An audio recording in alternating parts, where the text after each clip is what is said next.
Hello and good afternoon, my dear friends. Welcome to my YouTube channel SP Solutions by Samijit sir.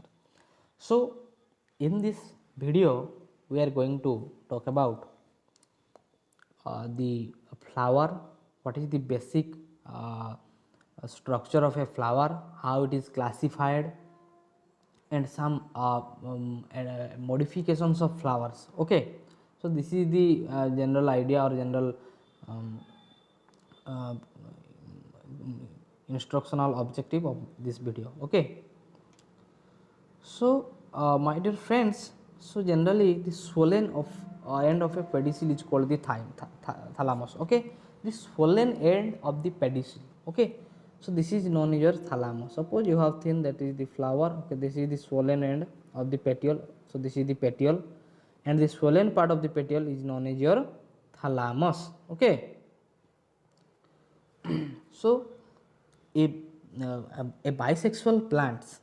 What is a bisexual plant? So basically a bisexual plant or a bisexual flower, sorry, I have read the mistake. So the bisexual flower, that flower having both stamen and carpel. Okay, so this is known as your bisexual flower, or this is known as your hermaphrodite. Okay, and the unisexual flower, the flowers having either stamen or carpel, that means the male reproductive, either male reproductive organ or the female reproductive part. Okay, this is known as your unisexual flower. Okay, or you're known as your dioecious. Okay, or known as your dioecious, and this is known as your hermaphrodite, this is known as your monoecious. Okay, the term is monoecious. So the next one is the basis of the symmetry. The flowers are divided into three types. Okay, number one is actinomorphic, number two is zygomorphic, number three is asymmetric, that is the irregular. So actinomorphic, that means what is the actinomorphic kind of flower? The flower is radial type. Okay, the flower is like the radial type, like this. Okay, radial type, having the central position and having like this circular in nature. Okay, but in case of zygomorphic type, the flower is like bilateral. Okay, that means either like this or like this. Okay, bilateral types, that is found in your pea, okay, gulmohar, beans and cashews. Okay, so the next one is your asymmetry, that means the irregular flower, we cannot identify its symmetry. Okay, so this is known as your irregular kinds of flower, that is the example is chana. Okay, so this is a kind of irregular or asymmetric flower. So there are three kinds of flower based on the symmetry, that is actinomorphic, zygomorphic and irregular. So next one is the types of flower on the basis of the position of the ovary. So basically on the basis of ovary, the flowers are divided into three types. Okay, the first one is your hypogynous, next one is your perigynous, and next one is your last one is the epigynous. Okay, so what is the hypogynous? We know that hypo means below. Okay, gynous means ovary. So the when the flower is below the ovary, that is known as your hypogynous. Suppose this is the ovary. Okay, and the flower is below the ovary. Okay, so the flower is blossom in below the ovary, so this is known as your hypogynous.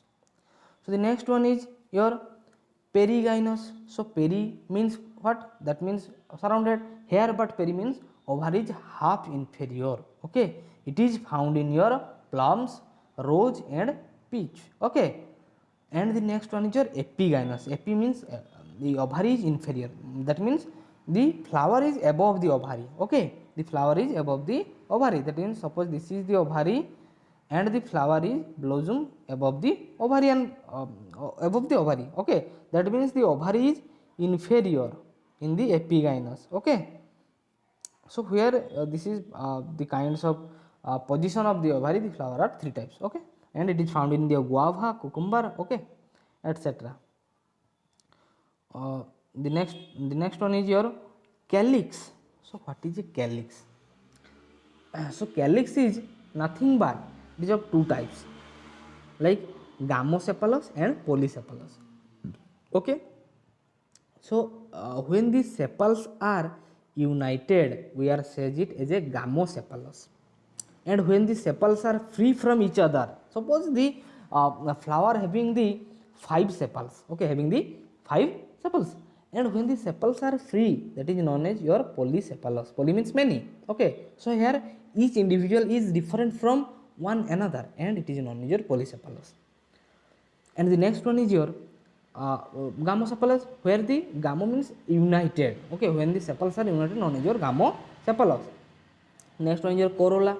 So what is a corolla? So after the calyx, the next layer is your corolla, okay. So I am just saying the diagram like that, okay. This is the your this is the your what, this is the your calyx layer, and this is your corolla layer, okay, in a flower. And after that, this is your androecium layer, and the innermost one is your gynoecium layer, okay. So this is the kind of structure, or the kind of information how the calyx, corolla, androecium and gynoecium are found in a flower, okay, provided that the gynoecium and your the gynoecium and the androecium and gynoecium are found in uh, one plant, okay. That means the plant having the hermaphrodite in nature. If the plant having not hermaphrodite, that means either stamen or carpel are found, then either maybe androecium found or maybe gynoecium found, okay. This is the general idea of how the calyx, corolla, gynoecium and androecium are arranged in a plant flower, okay. So the corolla, what is the corolla? And the corolla is of two types, like the gamopetalous and polypetalous, similarly as the calyx. After that, the estivations. What is the estivations? So come to the next one, that is the estivation. So what is estivation? The mode of arrangement of a sepals or petals in a floral bud with respect to each other is known as your estivation. So generally there are different kinds of estivation. On the basis of estivation, we are divide the flower as the 5 types, okay, or oh sorry 4 types, like the velvet type, and next one is your twisted type, next one is your imbricate type, and vexillary and or the papillonaceous type.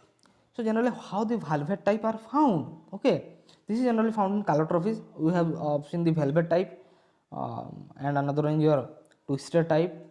So I have given a photo in the side, okay, when you can uh, observe the picture, okay, how the velvet type, how the twisted type, imbricate type, okay. So observe the picture very deeply, okay. So one by one is velvet type, twisted type, imbricate and maxillary type. So the next one is your epipetalous, okay. What is epipetalous? When stamens are attached to the petals, that is known as your epipetalous, okay. And another origin is your epiphyllous, when the stamens are attached with the perianth, very important thing, and the example is lily. Polyandrous type, when the stamens remain free, and monodelphous type, when the stamens are united to form one bundle, okay. So on the basis of the stamen, there are different kinds of and different kinds of androeciums are found, like the epipetalous, when the stamens are attached to the petals, okay, and the epiphyllous, when the stamens are attached to the perianth.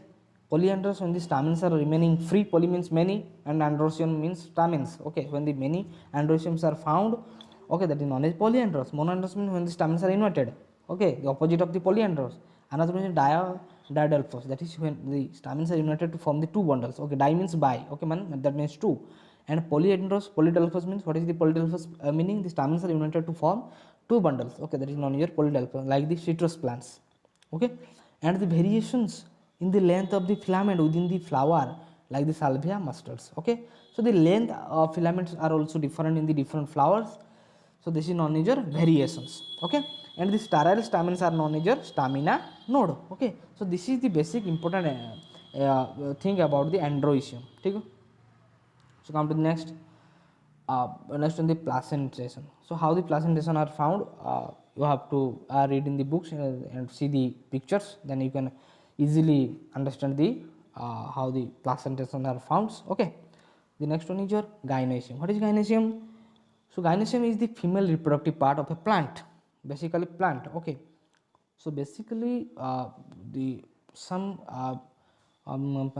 some flowers having the note carpels are found, okay, known as apocarpos in nature, like these rose, lotus and mycelas.